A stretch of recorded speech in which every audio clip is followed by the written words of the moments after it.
ఇక ఈరోజు నాగర్ కర్నూలు జిల్లా ప్రధాన వార్తలు చూసినట్టయితే మత సామరస్యానికి ప్రతీక, కులమతాలకు అతీతంగా జరుపుకునేటువంటి ఉర్సు ఉత్సవాలు అచ్చంపేట నియోజకవర్గంలోని ఉర్సు రంగాపురం జాతర ఉర్సు ఉత్సవాలు నేటితో ప్రారంభమయ్యాయి. రాత్రి గంధం రావడంతో ఈరోజు ఉర్సు ఉత్సవాలు దర్గా వద్ద ఘనంగా ప్రారంభమయ్యాయి.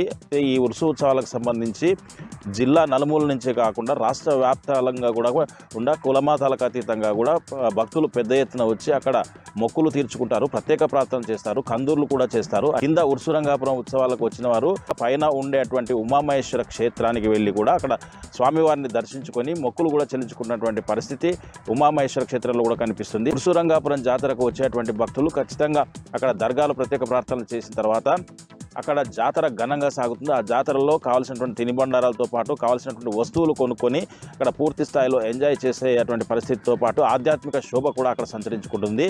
మొక్కులు తీర్చుకునేవారు, కందూరు చేసుకునేవారు అక్కడ తమ కుటుంబ సభ్యులతో పాటు చుట్టాలతో సహా అక్కడికి వచ్చేసి కందూర్లు చేసుకుని సమర్పించి మొక్కులు తీర్చుకునేటువంటి పరిస్థితి ఉర్సు రంగాపురం జాతరలో కనిపిస్తుంది.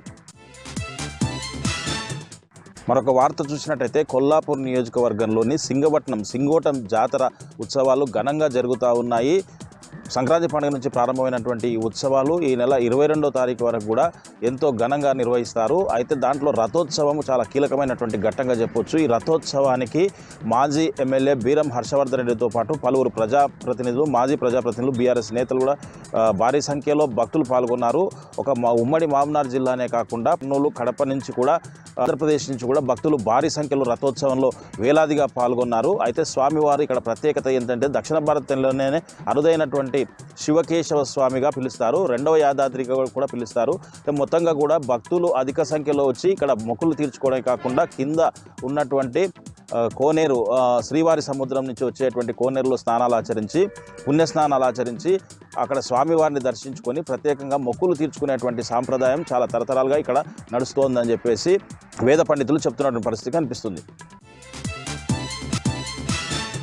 మరొక వార్త చూసినట్టయితే కొల్లాపూర్ నియోజకవర్గం సంబంధించిన చిన్నంభావి మండలం లక్ష్మీపల్లికి చెందినటువంటి బీఆర్ఎస్ నేత శ్రీధర్ రెడ్డి హత్య జరిగి 8 నెలలు అయినప్పటికీ ఇప్పటి వరకు కూడా ఆ కేసును ఛేదించలేదని చెప్పేసి, ఆ హత్య చేసిన వారిని గుర్తించకపోవడం వెనుక ఆంతర్యం ఏంటని చెప్పేసి ఈరోజు బీజేపీ పార్టీ ఆధ్వర్యంలో చిన్నంభావి మండల కేంద్రంలో ధర్నాకు దిగినటువంటి పరిస్థితి కనిపించింది. మొత్తంగా చూసినట్టయితే కాంగ్రెస్ ప్రభుత్వం వచ్చినప్పటి నుంచి కూడా రాజకీయాలు జరుగుతున్నాయని చెప్పేసి ముఖ్యంగా కొల్లాపూర్ నియోజకవర్గంలో జరిగినటువంటి శ్రీధర్ రెడ్డి హత్య కేసును ఛేదించడంలో ప్రభుత్వం విఫలమైందని చెప్పేసి ఇప్పటికైనా శ్రీధర్ రెడ్డి హత్య కేసును ఛేదించి హత్యకు పాల్పడ్డ వారిని కఠినంగా శిక్షించాలని చెప్పేసి బీజేపీ నేతలు ప్రభుత్వాన్ని డిమాండ్ చేసినటువంటి పరిస్థితి కనిపించింది. లేని పక్షంలో పెద్ద ఎత్తున ఆందోళనకు దిగుతామని చెప్పేసి కూడా వాళ్ళు ప్రభుత్వాన్ని హెచ్చరించినటువంటి పరిస్థితి కనిపించింది.